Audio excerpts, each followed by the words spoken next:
네, 불안한 시장 또 활기차게 또 끌어주실 미래에셋증권 부장검사 정선희 매니저님 안녕하세요. 안녕하십니까? 예. 네. 저 예. 코타운 웃음소리 예. 힘이 납니다. 늘 좋습니다. 저 일단 6월 첫째 날입니다. 예. 이제 지난주에 시장이 예상대로 이제 주 후반에 많이 올라와서 기분이 좋았고요. 사실 이제 돌이켜 보면 네. 올 셋째 주까지는 지난 버블 위기 때, 그러니까 IT 버블 이후에 최장 기간 7주 이상 S&P 500이 하락을 했고 네. 마지막 주는 2020년 4월 이후에 가장 큰 폭의 상승이 있었거든요. 예. 그러니까 그만큼 이제 극단을 달렸던 어, 변동성 시장이었는데 6월에는 이번 주 들어서 느꼈던 부분들은 변동성이 좀 완화되는 일부 흐름들이 좀 있어서 예. 네, 그나마 좀 편안하게 볼 수 있는 한 달이 좀 됐으면 좋겠습니다. 알겠습니다. 일단 뭐 그런 부분 뒤에 가서 또 한번 제가 여쭤보도록 하겠고요. 네. 자, 중국부터 뭐 간단하게 부탁드리겠습니다. 중국 주요 지수는 상승 마감했습니다. 예. 반도체, 전기차, 태양광 일부 기술주들이 좀 상승 이끌었고요. IT 국산화에 따른 일부 장비주들 그리고 이제 양호한 실적들이 받침되는 종목들이 좀 올랐습니다. 일단 이제 5월 말 자동차 소비 촉진 지난주에 말씀드렸던 사항이었고 신재생 에너지 인프라 확대 정책들이 발표가 됐습니다. 예. 이번에 이제 PMI 지표 발표 이후에 중국 시장에 대한 전반적인 분위기가 좀 좋았고 사실 이제 알리바바가 가장 큰 이제 실적 발표가 가장 큰 위기였는데 그래도 오히려 이제 호재성으로 좀 잘 넘어가서 다행이었습니다. 네. 사실 6월 한 달로 보면 6.18 쇼핑데이, 그러니까 이제 그 락다운에 따른 영업 피해가 일부 있었던 업체들이 얼마나 소비가 좀 회복이 되는지가 좀 관건일 것 같고요. 오늘 있었던 이슈는 이제 사실 중국 신생 전기차 브랜드 올 인도량 발표가 있었습니다. 리오토가 2월 이후에 다시 1위를 탈환을 했고요. 네. 이제 인도 대수가 11,496대, 리오토가 이제 전년 동기 대비 165% 증가가 있었고요. 165%. 예. 근데 2022년 들어서 샤오펑, 니오, 리오토 이 상강구도에서 이제 네타가 이제 2위로 지금 들어왔습니다. 11,009대 판매했고요. 전년 동기 대비해서 144% 증가가 좀 있었습니다. 네. 네타도 네. 전기차, 신생 전기차 업체. 신생 전기차. 지난번에 리보토도 말씀드렸던 이제 전기차 업체였는데 4위에 기록을 했고요. 하지만 이제 니오가 최근에 좀 생산 부진이 전년 동기 대비 4% 증가하기 때문에 가장 부진했던 상황인데 네. 4월 대비 생산 인도량이 점진적으로 회복 추세에 있긴 하지만 전체적으로 이 연간 판매량이 가장 높았던 업체가 샤오퐁입니다. 그래서 이제 53,688대를 판매를 했습니다. 그래서 어제 ADR 종목들이나 전반적인 요 며칠간의 흐름들을 보면 그래도 양호했던 상황이었고요. 지난주에 말씀드렸던 대로 이제 내연 기관차도 이제 호재가 되겠지만 전기차에 대한 기대감을 좀 가졌던 부분인데 네. 오늘 실제로 시장이 좀 홍콩 시장이 1% 정도 빠졌거든요. 그런 와중에서도 전기차 ETF나 일부 ETF들은 흐름이 좋았다. 이제 이런 부분들을 좀 눈여겨 봐야 될 것 같고 이제 BRD가 개별 호재가 있었는데 네. 리튬 강산 6개로 확보해서 인수 예정이다. 그 탄산 리튬으로 따져보면 100만 톤 이상이거든요. 그러면 원가 측면에서 탄산 리튬 톤당 2만 위안 정도로 차량에 탑재 가능할 것으로 예상이 됩니다. 결국에는 이제 테슬라도 그렇지만 이제 리튬 가격이나 일부 이제 원재료 가격 인하에 따른 원가 경쟁력이 핵심이잖아요. 예. 이런 업체들은 그래 중국 업체들이 좀 굉장히 최근 공격적으로 인수를 하고 있는 상황이고요. 14차 5개년 계획에서 이제 재생에너지 발전 계획 발표도 오늘 있었는데 신에너지 기지 건설 가속화가 있는데 티베트 남부나 구이저우 지역의 수력 풍력 발전 관련된 그리고 해상 풍력 발전 기지를 건설하고 신재생 에너지 비중을 높여서 전체 에너지 소비량의 50% 이상을 맞춰주는 겁니다. 2배 이상 이제 증가 목표에 있고 이제 이런 부분들을 봤을 때 중국 전체에 대한 부분의 투자도 가능하겠지만 일부 섹터 ETF가 최근에 일부 섹터를 중심적으로 좀 자금들이 좀 이동을 하고 있다. 이런 부분들이 좀 눈에 띄었고요. 오늘 그 최근에 아시아 증시가 좀 강세였던 부분들은 이제 5월 말에 MSCI 리밸런싱이 좀 있었고 FTSE 리밸런싱이 좀 일부 있습니다. 50 지수와 150 지수, 250 지수 리밸런싱 발표가 있는데 6월 17일부터 효력이 발생을 하거든요. 근데 여기 해당되는 부분은 A50에는 통이 우리가 잘 아는 통이가 편입이 되고요. 경력정이나 중국 석유가 편출이 됩니다. 예비 명단에는 최근에 좀 이슈되는 창신 신소재 같은 기업들이 다음 리밸런싱이 좀 포함될 예정이니까 참고해 주시면 될 것 같습니다. 예, 알겠습니다. 네. 일단 뭐 전기차 업체들이 좀 좋다. 예, 이런 부분이 이제 가장 중국에서 또 이슈가 되는 것 같고요. 어제 국내 휴장했는데 중국은 열렸잖아요. 네. 근데 어제 이제 중국 전기차가 굉장히 강했는데 오늘도 강해서 오늘 국내에 상장된 중국 전기차 ETF는 섹터 ETF 거의 5% 6% 올랐어요. 아 그래요? 그러니까 시장에서 되게 돋보였던 것 같고 어. 전기차 시장은 사실 중국 내부 자체 수요가 워낙 큰 시장인데 그걸 중국 브랜드들이 지금 빠르게 치고 가고 있거든요. 그러니까 그 점에서 사실 중국 내수만으로도 먹고 살 수 있는 전기차 기업들은 조금 주목 많이 받는 것 같아요. 지금. 알겠습니다. 네. 예. 네. 일단 뭐 미국 시장도 좀 부탁드리겠습니다. 네, 지금 S&P 500 0.7% 하락했고요. 나스닥도 0.7% 하락, 다우도 0.5% 하락했습니다. 어제는 굉장히 좀 변동성이 있는 하루였어요. 그러니까 뭐냐면 미국 증시는 이제 지표 자체는 견조했는데 아까 말씀하신 제이미 다이먼의 이제 경고 이후에 경기 침체 이슈가 좀 부각돼서 하락 마감을 했고요. 예. 최근에 이제 유동성 축소에 대한 부분, 경기 침체에 대한 부분 이 두 가지가 계속적으로 좀 이슈가 되고 있습니다. 뭐 지표부터 좀 말씀을 드리면 네. ISM 제조업 지표가 56.2를 기록을 했습니다. 이 부분 때문에 경기 침체에 대한 일부 이슈가 좀 완화가 되는 분위기였고요.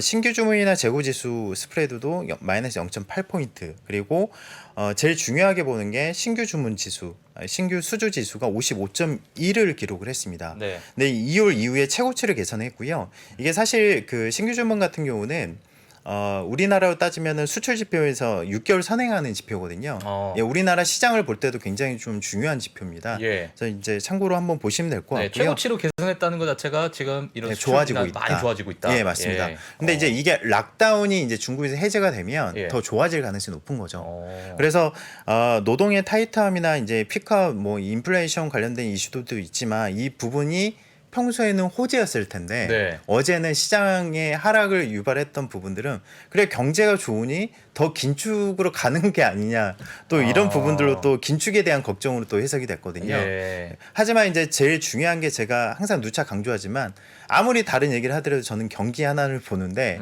이 부분들은 굉장히 좀 견조했다. 견조하다. 예, 그리고 락다운에 대한 부분을 좀 완화시켰던 부분이고 네. 일단 QT에 대한 부분은 좀 다시 언급을 해드리자면 네네. 이제 6월 1일부터 양적 기축 QT를 시작하는데 매월 475억 달러를 집행을 합니다. 네. 축소를 하고 9월부터는 매월 950억 달러 수준을 축소를 시키거든요. 네. 지난번에 3월에 파월이 언급했던 바와 같이 금리 인상 효과가 있는 거잖아요. 그래서 제가 이 두 가지가 맞물리는 시점을 굉장히 조심해야 된다.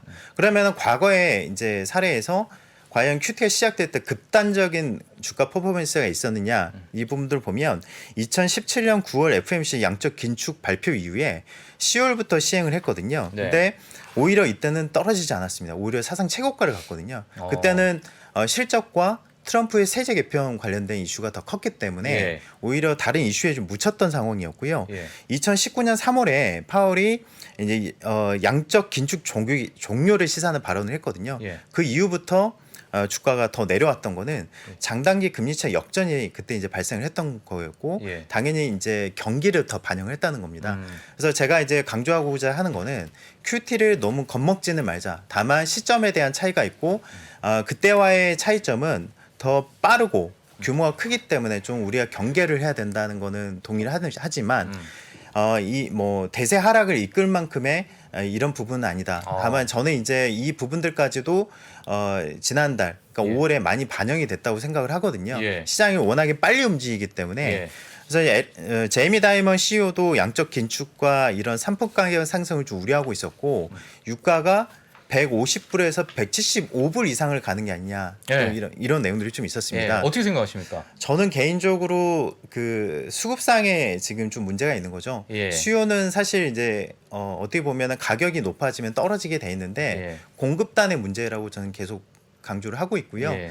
사실 이제 쉘 업체들이 공급량을 늘리던 뭐 이제 뭐 사우디나 오늘 이슈가 됐던 일부 공급량이 획기적으로 늘어나야 되는 부분들인데 이런 부분들을 제가 내일 자세하게 말씀드릴 거지만 장기적인 이슈에서는 대체 에너지 쪽에 대한 부분들이 다 각국의 정부들이 넘어가는 와중에서 생산량을 늘리라고 인위적으로 압박을 한 것 자체가 좀 말이 되지 않는 상황인 거죠. 그러니까 단기적으로는 투자를 늘려야 되는데 캐펙스 투자를 이제 쉘 업체들이나 일부 업체들이 하고 있지는 않다. 전통 산업 업체들이 하고 있지 않기 때문에 예. 이런 부분들이 그 향후에 공급량을 획기적으로 늘리지는 못할 거다. 예. 그러면은 이제 레벨 자체는 높은 상태에서 일부 플랫하게 이 수준을 유지하는 수준 내에서 상반기를 마감하지 않을까 예. 생각은 하고 있고요.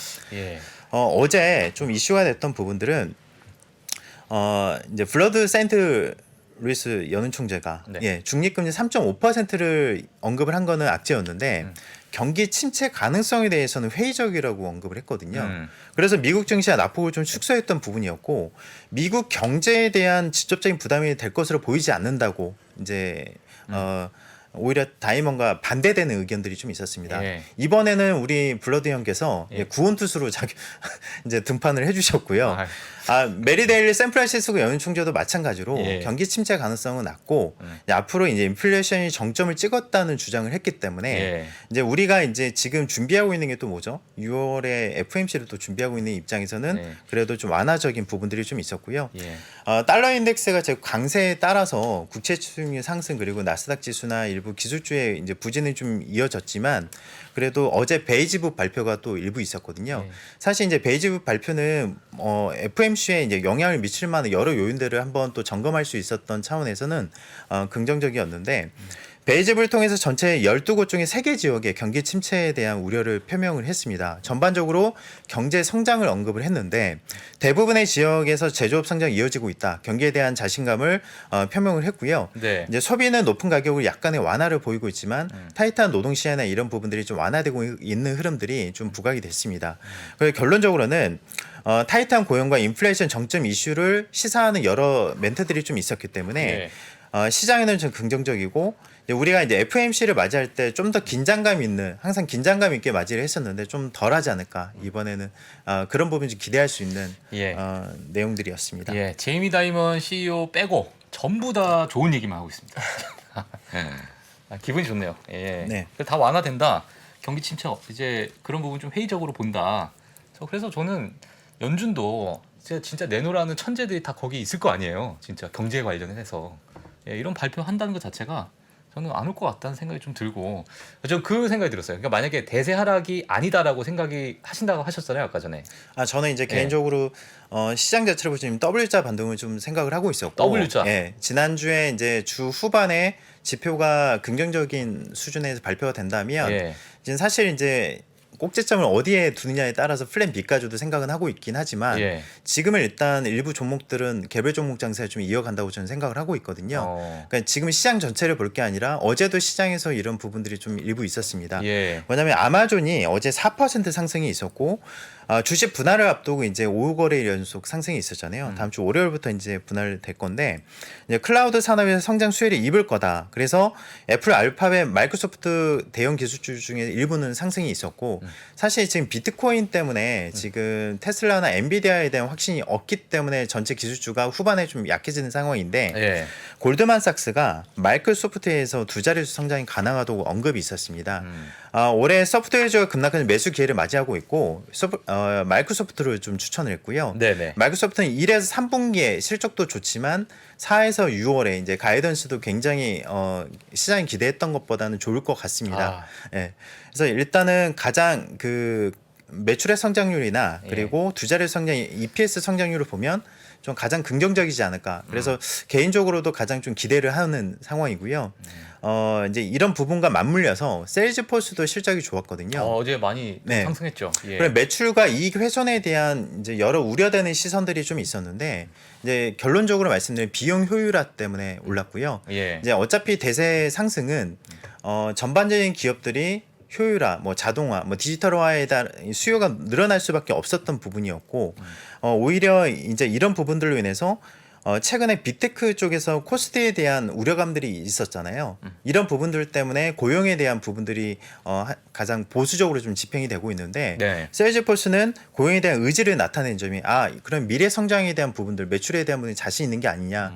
결국에는 캐펙스 투자나 일부 이제 비용에 그 해당되는 임금 투자 같은 경우는 결국에는 기업의 미래와 같은 거잖아요. 뭐 맨파워도 있어야 되는 거고. 예. 그래서 이제 이런 부분들이 좀 부각이 돼서 크게 상승을 했고 메타 플랫폼이 우리 박 선생님 좀 뭐 예, 메타 예. 플랫폼 때문에 딱 지금 예. 본전에 다시 왔습니다. 네네. 메타 플랫폼. 예. 어제 막판에 좀 뒷심이 없었던 이유 중에 예, 하나였습니다. 본전이 다시 왔습니다. 네, 그래서 이런 부분들을 보면 네. 전반적인 상황이 예전과 다르게 종목 장세로 좀 흘러가고 있고요. 변동성이 축소된 상황에서 악재에 좀 둔감해지면서 개별 종목 장세로 가고 있다 이렇게 보여지고요. 예. 어제 엑슨모빌 1.9% 정도 상승이 있었습니다. 이제 일단 오늘 어제 같은 경우는 유럽 쪽에서 러시아산 원유에 대한 수입 금수 조치가 좀 있었죠. 이런 부분들 때문에 단기적으로 유가가 올라왔는데 사우디 정부가 러시아 생산이 감소하게 되면 더 많은 원유를 생산할 것이라고 오늘 발표를 했습니다. 그래서 유가가 떨어지면서 지금 선물이 이제 돌아서기 시작을 했거든요. 네. 사우디에 더 많은 원유 생산 요청을 미국에서 항상 했었지만 네. 러시아에 동조하는 경향을 보였고 이런 부분들이 계속 부정적인 스탠스였잖아요. 오늘 예정된 오페크 플러스 회의에서 유가를 안정화시키는데 결정적인 어떤 그 역할을 할지를 좀 기대를 하고 있는 오늘 거고. 회의가 중요하네요. 네, 그렇습니다. 그리고 이달 중에 중동 순방에 이제 바이든이 나섭니다. 그러면 빈살만과 만나서 어떤 멘트들이 나올지에 빈살만. 대한 예. 그러면 주가가 레벨이 높아져 있는 상황에서 이런 내용들이 나온다면 또 다시 이제 다시 하락으로 갈 수 하락할 수 있다. 있다. 이런 요인들을 좀 볼 수가 있고요. 예. 뭐 어제 같은 경우 제이미 다이먼의 그런 멘트가 시장을 좀 지배한 날이었기 때문에 네네. 좀 너무 우려감이 좀 과했지 않나 네. 개인적으로 생각하고 있습니다. 알겠습니다. 예. 네. 일단 뭐 내일 또 나오셔서 네네. 또 많은 좋은 얘기 해주시겠지만 앞으로 시장 네. 뭐 아까 W자를 말씀을 좀 해주셨어요. 네네. W라고 하면은 약간 지금 상황에서 조금은 좀 떨어질 수도 있다. 하지만 네. 그 하단은 깨진 않을 것이다. 네네. 뭐 이렇게 좀 생각하면 될까요? 저는 개인적으로 이제 W자 반등을 생각하고 있고 예. 이제 시장 상승이 어디까지 이어질지는 이번 주 이제 원유나 다른 부분들이 영향을 미치고 있기 때문에 네. 아까도 말씀드렸다시피 변동성이 이제 완화되는 상황은 하반 경직이 일부 있는 상황에서 일부 상승이 나오는 거고 지난번에 말씀드렸던 바와 같이 2019년 4분기와 마찬가지로 이제 경기 침체 리세션에 대한 그 부분들이 부각이 되면서 전체 종목이 하락을 했지만 결국에는 실적이 좋았던 종목들 위주로 빨리 올라왔거든요. 예. 그런 부분들을 보면 우리가 이제 어떤 종목을 지금 사야 될지에 대한 부분이 명확해야 됩니다. 그렇죠. 예, 제가 지지난달에 이제 고객님들께 중간 점검을 해드리는 자료들을 배포를 할 때 네. 제가 2월 달부터 항상 외쳤던 게 뭐냐면 달러 강세를 계속 말씀을 좀 드렸지 않습니까? 예. 거기에 따라서 미국의 어떤 기업들이 수혜를 받고 어떤 기업들이 피해를 볼 수 있는지에 대한 부분들을 명확하게 좀 제시를 했었고요. 네. 지금은 미국 매출 비중이 높고 그리고 뭐 100%까지 가는 기업들은 좀 드물긴 하지만 매출 성장이 2016년부터 보면 이런 종목들이 좀 돋보입니다. 그리고 이제 안정적인 현금 창출이나 이런 부분은 누차 강조하는 부분이겠지만 네. 개인적으로는 이번 기회를 통해서 자사주 매입을 하는 기업들에 대해서는 굉장히 점수를 크게 주고 싶고요. 이제 퍼는 낮아지고 있고 EPS 성장이 가능한 기업들 이런 기업들을 예를 들면 2000년과 2007년 사이에 이런 자사주 매입이 활발했었거든요. 근데 2009년 이후에 이제 어떻게 보면 지금의 상황 2000년과 2007년과 유사하다고 한다면 네. 특히 자동차 용품을 판매하는 리테일 업체 오토존 같은 경우는 2007년 사이에 자사주 매입을 통해서 네. 거의 48% 주식수를 감소를 시켰습니다. 이런 부분들이 향후에 실적이 좋아졌을 때 2009년 이후부터 매출액이 2배 성장을 했는데 주가 자체는 1200%가 올랐거든요. 그 말인즉슨 지금 이제 시장을 볼 때 단순히 이제 내가 보던 종목들이 안 올라올 수도 있다는 거고요. 예. 어제 시장에서 그걸 좀 보여줬다는 거고 그런 측면에서 좋은 기업들을 좀 골라서 예. 이번 장에서 그 일부 하락에도 좀 대비를 해야 되지 않겠냐. 결국에는 중기 추세가 가능한 종목을 잡아야 된다. 네. 이게 결론입니다. 예, 네. 알겠습니다. 아유. 자, W장에 대해서 내일 또 업데이트 해주시면 좋을 것 같습니다. 알겠습니다. 예, 자, 내일 뵙도록 하겠습니다. 네, 미래에셋증권 정웅선임 매니저 감사합니다. 감사합니다. 네. 감사합니다. 네, 저희 이어서 2부에는 중국 시장 항상 깊게 분석해 주시는 김경환 위원님 와 계십니다. 저희 빠르게 광고 보고 와서 2부 중국 이어가겠습니다. 미국, 중국, 러시아 이런 나라들의 움직임에 대해서는 관심이 어느 정도 생겼는데 거기에서 우리는 과연 뭘까? 우리는 체스판의 말이 아니다라는 생각을 좀 해야 좋겠어요. 어떻게 생각하세요? 우리 편 누굴까를 좀 더 고민할 수 있지 않을까 싶어요. 뒤집어 질문을 해보면 그러면 아시아에는 우리 친구가 있을까요?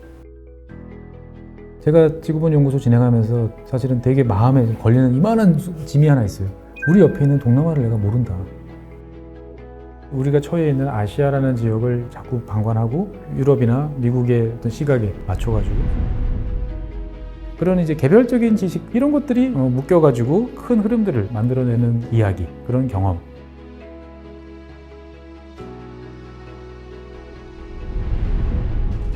작고 잡다한 지식이라도 그것들을 절대 무시하지 말라. 나는 그건 되게 긍정적이고 그런 지식들을 연결해서 말 그대로 위즈덤이잖아요. 정말 현명해지고 뭔가 남들하고는 좀 차별화된 그러한 관점 그리고 그러한 비전